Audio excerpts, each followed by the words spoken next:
Alright, hello and welcome back to another video. For those who don't know me, my name is Michael and I've been a professional photographer for over 15 years. Now in this video I want to cover something that is very difficult for beginners to grasp. I remember when I was learning photography I found it really hard, and I actually run an online photography course and a lot of my students have struggled with the exposure triangle. So in this video here I want to kind of change the way that the exposure triangle is kind of explained, because I do think it's somewhat nonsense and it is kind of confusing for beginners. So for those who don't know what the exposure triangle is, it is actually just a triangle, and obviously that has three sides, and on each of those sides you have the camera settings. So on one side you have the aperture, the other side you might have shutter speed, and you might have ISO on the other side there. Now the reason it's confusing to beginners is a lot of beginners actually think that just because they have a certain setting on their shutter speed that it has to be an exact setting for the aperture. So for example, if they're shooting a shutter speed of 1/640th, then they think that their aperture has to be f8 and then ISO has to be a certain ISO as well. But that's definitely not the case. So the only thing the exposure triangle really represents is that it's a representation of your exposure. So those are the three settings that make up your exposure, but I should call it the brightness of the image. The reason being is the two settings that really affect your exposure are the shutter speed, because depending how long that's open for will depend on how much light enters the camera. Obviously a longer shutter speed means more light enters the camera, and a shorter or faster shutter speed means that less light enters the camera. And the second one there is the aperture. That's an iris in the lens that opens and closes, and that also restricts or allows more light to come into the lens. So if you have a wide aperture such as f2.8, then you'd be letting more light into the camera. If you close that aperture down to somewhere like f8, then you'd be letting less light in. Now the aperture is somewhat confusing to beginners because the smaller number actually means a bigger hole and more light.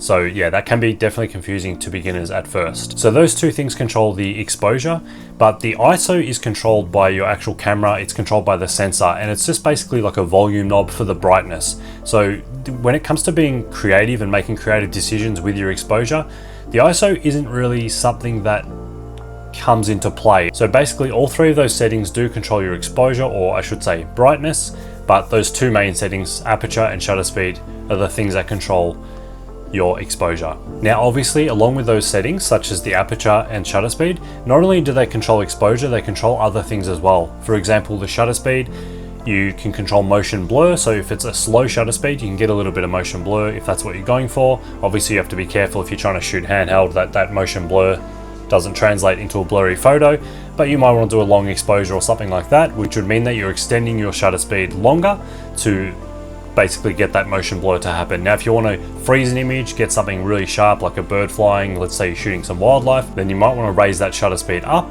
in order to freeze the action. Now the other thing, the aperture, also known as f-stop, that also controls your depth of field, so how much is in focus in your image. So you're looking at me right now, this lens is shooting me at f2.8, you can see the background has a little bit of blur to it. If I put my hand up to the camera there, you'll see the background gets even blurrier, so that's f2.8. But if you close the aperture down to somewhere like f8 or f11, what that means is that there's more things, the depth of field is deeper, so that means there's more things in focus in your image. So if you're shooting landscapes and things like that, you're usually around f8 to f11, somewhere like that, depending on the effect you're going for, because that will mean more things from the front to the back of the image are in focus. So shutter speed controls the motion blur and aperture controls the depth of field. Now that's where ISO comes in. It doesn't really do anything. All ISO does is the more you lift your ISO, the brighter the image gets, but there is a downside to that, and that is the more you lift your ISO, the more noise you'll get in your image. It's also known as grain, but that's more of a term used for film photography, whereas noise is used more so for digital photography. Like I said, it's like a gain or a volume knob in your camera that's turning up or turning down the brightness. It's done digitally, and that's why you get that noise, because you're adding gain to the sensor. Now, back in the film days, people would buy film stocks with certain ISO speeds, so they might buy a roll of film that was ISO 400, and if they're shooting in low light, then you'd buy a film stock that was useful for low light, or if you're shooting in daytime, then you'd probably buy an ISO 100 film roll. Now in my course I actually represent the exposure triangle in a different way, and it's not even a triangle at all, it's more of a table. So I'm going to put that up on screen for you right now, and we'll go through it really quickly. So as you can see, anything towards the top of this image is darker, and anything towards the bottom of this image is brighter. So what that means is if you look at the shutter speed, which is the column on the very left, you'll see that the faster that shutter speed is, the darker the image gets, but it also means you get less motion blur because the shutter speed is faster. If we go slower on the shutter speed, you'll see the image will get brighter, but you get more motion blur. Now if we go to the second column, which is the aperture, you'll see if that's closed down to somewhere around f22. It does say sharper background, but I just mean a sharper, and I don't mean a sharper image, it just means a deeper depth of field. The reason I wrote sharper background is because it's a little more easy for beginners to understand that rather than a deep depth of field. A lot of them don't understand what depth of field is at this stage in my course. So yeah, but the image will be darker at f22, but you will get a sharper, more things will be in focus from the front to the back of the image. Now, if you go down to, or open your aperture, let's say to somewhere like f1.4, which is a really wide open aperture, you'll get a much brighter image, but the background, or not the background, but you'll have a shallower depth of field, meaning that less things are in focus in your image. So whatever the focal point is will be in focus, but not much behind or in front of that will be in focus. Then we have that last column, which is the ISO.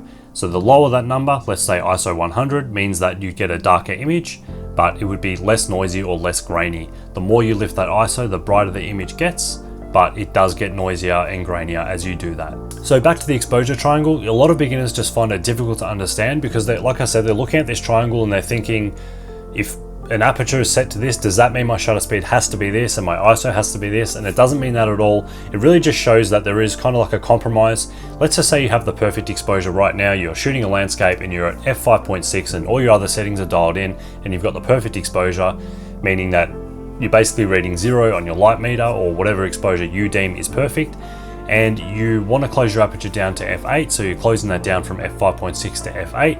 What will happen is you will lose light. So there's a compromise happening here because you've changed one setting, you often have to change another setting. So as long as you're starting with a perfect exposure, of course.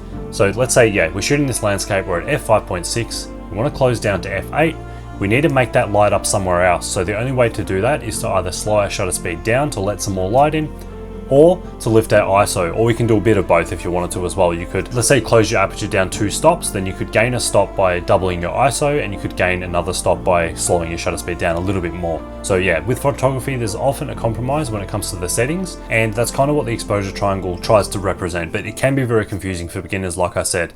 I've received a lot of feedback on that table that I just showed you on my course, where beginners have not understood the triangle at all, and they've seen my table and they've given me really good feedback saying they finally understand kind of what the exposure triangle is and what the compromises are and all that type of thing. I feel like these kind of triangles are used a lot in the corporate world and educational world just because they're kind of like cool to use, but they're not often really easy to understand. I invented that, and now it's taught at business schools. You see what's on the bottom here? The foundation of the whole thing. So what I want to explain to you now is something that I learned a long time ago that actually took my photography to another level. And basically that is how I go into a shoot. And what that might mean is, let's say I'm shooting a portrait. You need to think in your head, what is the most important setting here? What is the priority when going into this photo? So for a portrait, for me, the priority might be having a shallow depth of field, meaning I want the person's face to be nice and sharp, but I want the background to be blurry. So what I might do is the first setting I'll touch is my aperture. Let's say I'm using this lens I'm currently using now, so I open that all the way up to f2.8. Then the next setting I would want to look at changing is the shutter speed. Now the shutter speed is going to depend on whether the model's moving quickly or slowly or all that type of thing, so you can set the shutter speed accordingly. Depends if you're using a flash and all that type of stuff as well. But yeah, then I'll set the shutter speed accordingly. And then the ISO, obviously we want to keep that as low as possible. If I have to lift it because I'm using a fast shutter speed, it doesn't bother me too much. With these modern cameras, you can shoot with pretty high ISOs and still get really clean images these days. But as I said, the priority for that session was the aperture. Now let's say I'm out shooting a landscape and I'm looking at it and I'm thinking I want most things to be in focus from the front to the back of the image. So in my head, I want to control the depth of field. That's the priority for that image. So what I'll do, I'll set my aperture to maybe somewhere between f8 and f11, maybe even f16, depending how deep the depth of field is. If it's any more than that, I usually get into focus bracketing and focus stacking, but that's not what this video is about. So let's say we're shooting this landscape, we're at f8, let's say f11, doesn't really matter. I'll then set my shutter speed. Well, what I'll do is try and keep my ISO at 100. If I'm on a tripod, then I can have as slower shutter speed as I like. It doesn't really matter. The only thing you need to be wary of if you are shooting slower shutter speeds, even if you're on a tripod, is that the things in the landscape could be moving. So you might have trees blowing and plants moving around. So just be very mindful of that. So yeah, first thing I'm going to lock in, aperture for a landscape. Second thing will be the shutter speed. and I'll try and get that somewhere, like I said, where I'm trying to freeze these trees and things like that. Or I might want motion blur in the water so I can slow my shutter speed down and things like that. But I'm going to try and shoot that at ISO 100. Most of the time you're shooting landscapes outside, so it's pretty bright. ISO 100 is usually enough. But if I am shooting handheld, there are definitely times where it might be golden hour or getting a little bit dark, or it's a bit of a gloomy day where I'll have to shoot with a slower shutter speed, and in that case I can just lift my ISO or even open my aperture up a little bit more depending on how deep I want that depth of field to be. Now another scenario might be wildlife. Let's just say we're going out to photograph some birds. My priority for that would be shutter speed, because we're trying to freeze them in action. I don't really care about the depth of field so much, but we'll get to that in a second. So let's say we set a shutter speed, really fast shutter speed, maybe 1/2000th of a second, something like that, because we want to freeze the bird in action. Now when it comes to the aperture, it depends on the available light that I have, but it also depends on the lens. A lot of telephoto lenses that I use for wildlife, the aperture does close down as you zoom in, so oftentimes you're not really in control of being able to shoot wildlife at f2.8 and things like that all the time. There are lenses that do that, but they are very expensive.